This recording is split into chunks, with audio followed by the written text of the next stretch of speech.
Halo guys, assalamualaikum warahmatullahi wabarakatuh. Terima kasih yang udah stay di channel Yatisam Official guys. Semoga kalian sehat, berkah Allah untuk kita semuanya. Gimana kabar kalian, sehat? Waras guys, masya Allah panasnya cuy. Kalian lagi pada ngapain? Jangan minum es aja ya cuy ya, bisa-bisa flu. Teman kita yang lagi sakit, Allah sehatkan. Teman Kaisam yang berjuang di rumah majikan, tentunya diberikan kekuatan sampai finish. Teman Kaisam yang bahagia juga, tentunya jangan lupa bersyukur.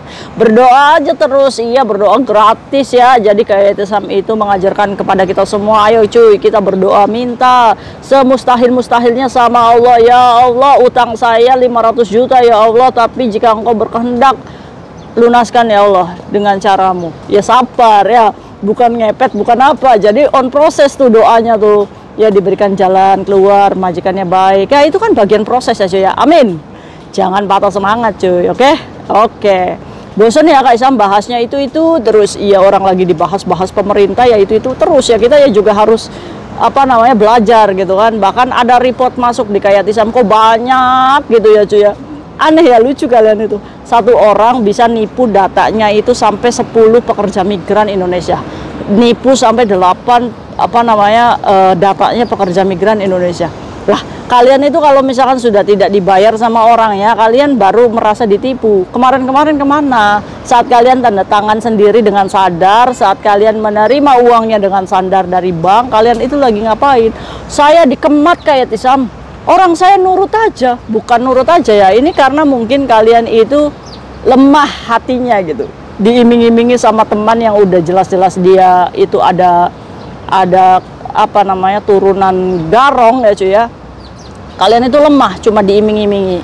Nah kayak semalam nih ya, kayak Sam tuh lucu gitu.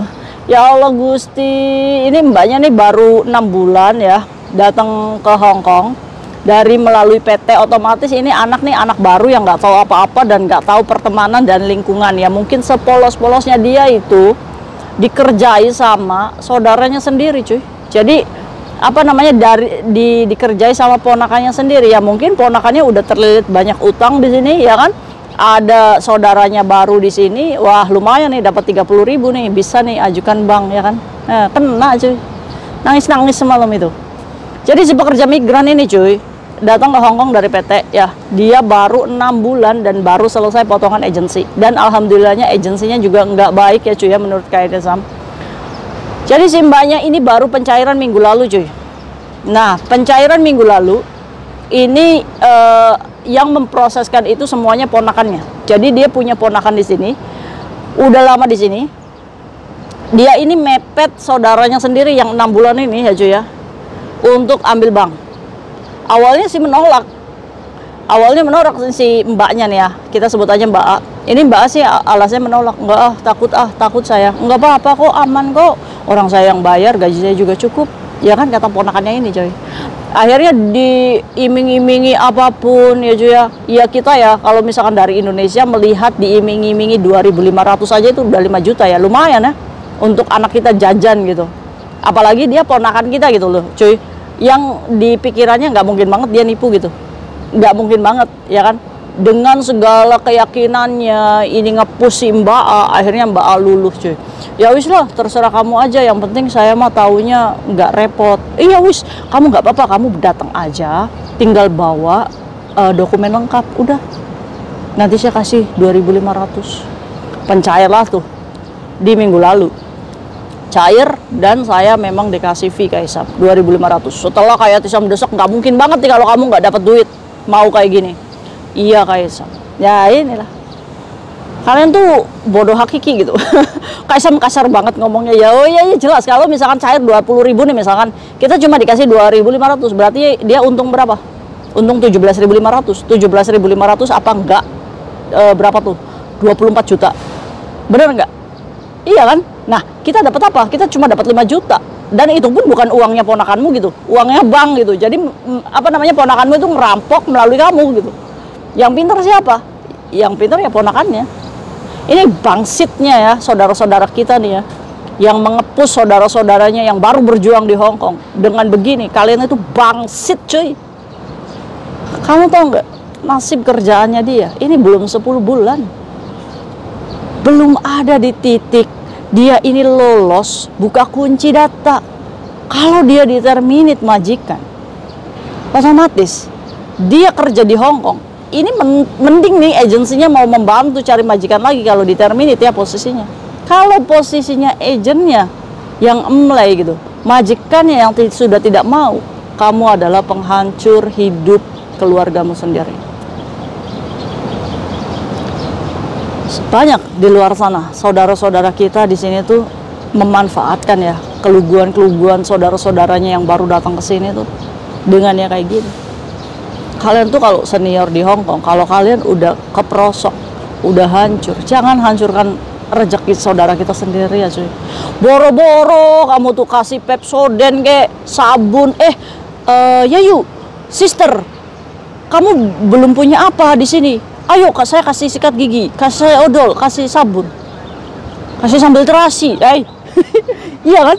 Harusnya kan sebagai saudara tuh begitu ya cuy ya. Apa kebutuhan saudara kita yang belum datang ke sini? Kita penuhi, ayo. Softcek, ada nggak? Saya kasih ya, libur saya kasih dulu. Ada nggak saudara kayak gitu? Saya Kak Isam kayak gitu. Bagus berarti. Nah ini saudara ngeruk-ngeruk utangan. Hancur sudah ini. Akhirnya apa cuy? Akhirnya semalam itu dia libur ya. Liburnya itu dikasihnya hari Jumat jam 9 malam. Dia telepon Kak Isam. Kak Isam saya nggak mau pulang. Lu kenapa kamu nggak mau pulang? Kamu udah berapa lama di sini? Saya anak baru Kak Isam, baru 6 bulan. Data saya dipakai sama ponakan saya. Saya takut Kak Isam pulang. Oke. Gimana? Apakah agent sama majikan udah tahu kalau kamu berhutang bank? Sudah. Loh, kok bisa? Udah telat belum bayarnya? Belum, baru aja minggu kemarin cair. Loh, gimana caranya agent kamu tahu? Jadi cuy ceritanya, si mbaknya ini kan anak baru. Dia ke agensi mau ngambil ID card. Nah, ya kan? Mau ngambil ID card, dia ini buka-buka tasnya cuy. Dan jatuhlah tuh barcode pembayaran bank. Wah, agennya udah langsung ngamuk cuy. Loh, kamu itu baru 6 bulan udah utang bank loh. Itu bukan saya yang make mem. Akhirnya si ponakannya itu ditelepon, terus pihak banknya ditelepon kalau duitnya dipakai ini, dan pihak banknya itu mengharuskan dia itu mengembalikan uang. Boro-boro ya wis dicaplok itu sama ponakannya. Akhirnya apa cuy? Akhirnya si agennya ini harusnya ditanya, kamu ini udah telat belum? Ya udah kalau kayak gitu jangan sampai majikan kamu tahu, walaupun uang ini dipakai ponakanmu, kamu bayar ya dari gajimu. Kan potongan agensi sudah selesai cuy. Tapi enggak. Menurut mbaknya, agennya malah telepon majikan, ngasih tahu kalau si cecenya ini punya bank. Ini mungkin agen ini berlandaskan harus memberitahukan majikan kalau misalkan si cecenya punya hutang bank, ya kan? Aturan imigrasi kan kayak gitu ya. Padahal kan enggak gitu konsepnya ya cuy ya. Akhirnya si agennya tuh woro-woro cuy ke majikannya, majikannya nggak mau loh, ya kan? Udah gitu juga bahasa masih kurang dan lainnya masih kurang. Jadi akhirnya apa? Dinotis ini si Cece. Majikannya ngomong, udah kalau kayak gitu kamu kasih surat notis saja, bulan depan dia harus keluar. Akhirnya saat dia ngambil ID card di agensinya berikut memberikan surat notis ke Cecenya.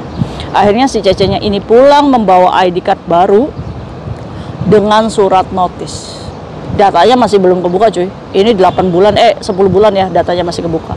Ini artinya apa? Artinya dia bulan depan, ini kan di 7 bulannya dia kerja, dia harus pulang ke Indonesia, ke PT itu lagi untuk proses ke Hong Kong. Karena mustahil si agennya nggak mau bantu, ya kan? Boro-boro mau bantu, orang dia aja notisin si Cece ini. Ini kan agent ini lumayan ya. Dari sini nih agent nih cari muka ke majikan, terus biar majikannya cari Cece lagi, dapat otomatis dapat duit lagi si agent. Ini kan nggak boleh sih sebenarnya agent kayak gini ya, nggak boleh Jen. Kamu tuh Jen ya bantu kalau misalkan dia masih belum telat pembayaran, kamu tuh harusnya ngomong, udah kalau kayak gitu mau nggak mau kamu harus yang bayar ini, siapapun uangnya dipakai kamu harus bayar ya. Iya, itu kalau agent mau bantu. Ini ibaratnya udah mbaknya nih udah jatuh ketimpa tangga, keblesek, sek. Ya, Kaisam sih iba orang-orang kayak gini ya. Ini anak baru ya, maka dari itu video ini Kaisam buat untuk kalian yang masih baru di sini.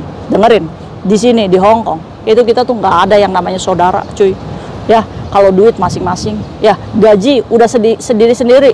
Kamu punya gaji, saya punya gaji, jangan damsap, jangan serakah. Kamu cukup nggak cukup pakai gajimu. Oke, kita makan bareng, oke. Hutang, ya udah jangan banyak-banyak, kasih aja 100, 200, ya. Itu ingat tuh, nggak ada saudara di Hong Kong. Ingat dari kejadian ini, ponakannya sendiri lo nipu Mbak ya. Saya pada akhirnya dia nggak bisa melanjutkan kerja di Hong Kong, dia harus pulang ke Indonesia karena agent manapun itu nggak bisa buka datanya dia kecuali dia datang lagi ke PT itu untuk buka kunci, baru dia bisa proseskan lagi ke Hong Kong, Washington. Buang-buang waktu, benar nggak? Hancur Kaisam Mbaknya. Ya kita anggap kegagalan yang tertunda lah ya. Dia harus bersabar lagi untuk datang ke sini. Boleh nggak Kaisam ke Makau? Ya sebenarnya sih boleh aja kalau ada agent yang memproseskan. Cuma Kaisam tidak merekomendasikan karena apa? Karena apa namanya keamanan di Makau itu nggak seperti di Hong Kong cuy. Apalagi anak baru ya cuy ya, bahasa juga belum ngerti. Jadi kalau Makau itu cuy, domestic helper itu asuransi keamanan kalian itu hanya di lingkup kerja majikan aja. Jadi kalau kalian ada apa-apa di luar, itu tuh udah nggak di backup asuransi. Makanya Kaisam tuh ngeri-ngeri sedap ya kalau kalian itu kerja di Makau. Tapi kalau pilihan kalian pengen ke Makau ya silakan. Ya Kaisam tidak bisa melarang kalian mencari rezeki di mana. Oke, mungkin saja berkahnya di sana, ya kita nggak pernah tahu gitu. Tapi dari kejadian ini apa pelajarannya? Coba kasih tahu Kaisam. Kasih tahu anak-anak pelajarannya apa. Ya, coba kasih tahu, nasihati teman-teman kita yang masih lugu untuk jangan mau-mau aja dibodohi sama teman-teman kita, bahkan saudara kita sendiri, bahkan sedarah pun itu bisa membuat kita kembali ke Indonesia apa namanya dengan gagal ya. Jangan ya. Mungkin itu aja sharing Kaisam hari ini, semoga bermanfaat untuk kita semuanya. See you next video, bye bye. Assalamualaikum warahmatullahi wabarakatuh. Bye.